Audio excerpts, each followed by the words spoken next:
PTI की 26 नवंबर के एहतजाज में गिरफ्तार 250 मुलजिमों की दरख्वास्त जमानत मंजूर कर ली गई हैं, जबकि 150 की खारिज कर दी गई हैं।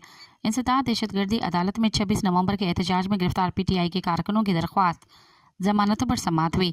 अदालत ने 13 मुकदमात में 250 मुलजमान की दरख्वास्त जमानतें मंजूर कर ली हैं, जबकि 150 मुलजमान की जमानतों के लिए दायर दरख्वास्तें खारिज कर दी।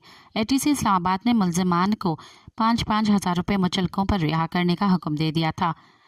बनीगाला के मुकदमे में 18 मुलजमान की जमानत बाद अज़्ज़ गिरफ्तारी मंजूर की गई। थाना कोहसार के मुकदमा नंबर 1033 में मुलजिम की दरख्वास्त खारिज कर दी गई थी। थाना कोहसार के केस नंबर 1032 में 43 मुलजमान की जमानतें मंजूर की गई हैं। उसके अलावा थाना कोहसार के केस नंबर 1032 में एक मुलजिम की दरख्वास्त खारिज की गई। मुलजमान के खिलाफ 10 थानों में 13 मुकदमा दर्ज है।